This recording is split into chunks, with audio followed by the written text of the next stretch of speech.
Thank you very much to our ambassador for performing his single job remarkably well.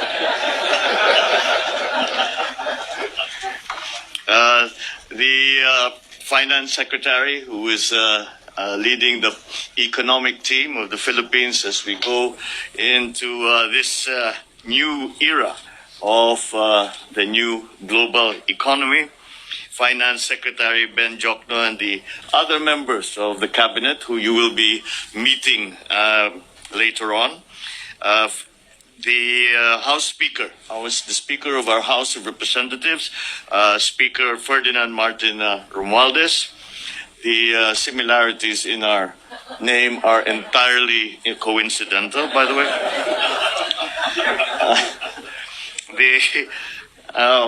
Thank you very much for the welcoming remarks of the Bank of America Executive Vice Chairman of International Corporate and Investment, Mr. James Quigley.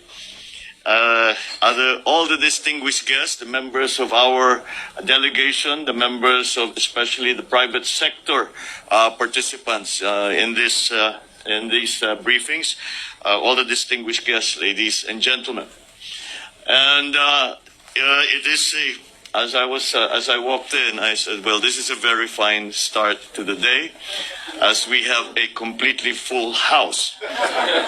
And for that, I thank you for your continuing interest in the Philippines, which we are touting as, with great confidence, as Asia's fastest rising economic star. The United States and the Philippines have had long, strong, and enduring ties in trade, commerce, development, and in all other aspects of relationships between two sovereign nations. As today, the U.S. is our third largest trading partner and fourth major source of foreign direct investment. As we slowly rebuild the Philippine economy for rapid growth, we have created an even wider space for mutually beneficial investments. The Philippines is a reliable host for international partnerships. The country's favorable business climate is shored up by the sound macroeconomic fundamentals and a clear roadmap for economic recovery and sustained growth. The country is on its way to a strong recovery from the pandemic and a robust, broad-based growth in the next 6 years. In fact, our projected economic performance in the medium term is expected to surpass our regional neighbors. To secure the Philippines' bright economic future, my government will swing the doors even wider for high-value investments from both the domestic and international business communities, with a sharp focus on broad-based job creation, the expansion of digital infrastructure, research, and development. More investments mean higher economic activity and more quality jobs, and then a better life for Filipinos. We have formulated a comprehensive 8-point socio-economic agenda that aims to dramatically cut poverty incidence and elevate the country to upper middle income status. Our socio-economic agenda charts out the government's policy and its different directions that it will use to tackle both near and medium-term priorities.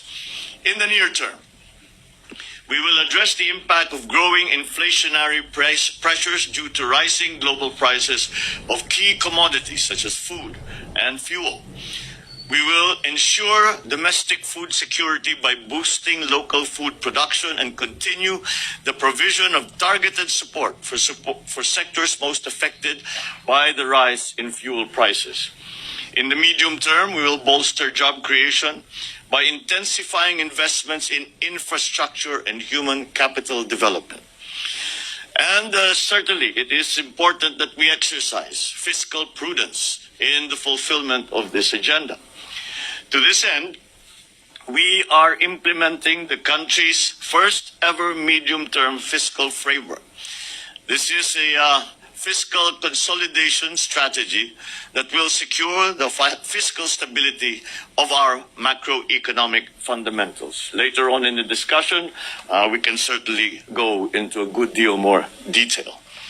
We will continue our high investments in public infrastructure by harnessing our public-private partnerships mechanism. We will improve the interconnectivity of our transport networks by fast-tracking the development and enhancement of our railway systems, our airports, seaports, and road infrastructure. We will focus on agriculture as a strong driver for growth. An efficient and modern agriculture sector will ensure food security for all and reduce poverty incidence.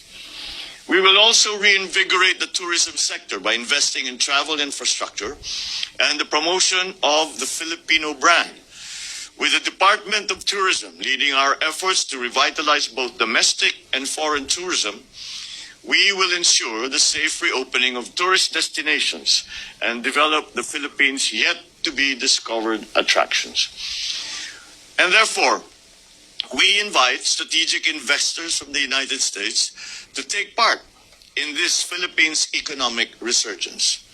Key structural reforms have been set into place to allow for wider participation in our indices. With the Corporate Recovery and Tax Incentives for Enterprises Act, or what we refer to as CREATE, and the economic liberalization measures, we have expanded the space for foreign investments in previously protected sectors, especially those that employ advanced technologies and research and development activities. The panel discussions led by the economic team today will provide you with a fuller and more detailed view of this roadmap for the Philippine economy in the next few years. It is our belief that the Philippines is the smart investment choice, and the best time to do business with us is now. We have grand opportunities, the timing, the window of opportunities for investment, and especially in capital-intensive investments in the Philippines, which is what we need now. We believe that time is now. Thank you very much for your continuing interest, and thank you very much for joining us at this briefing. And I'm sure that it will be useful for both the side, from the Philippine side, both in the government side and in the private sector side, and for our potential U.S. investors. I look forward to seeing you all as we open your businesses back in the Philippines. Thank you and good morning.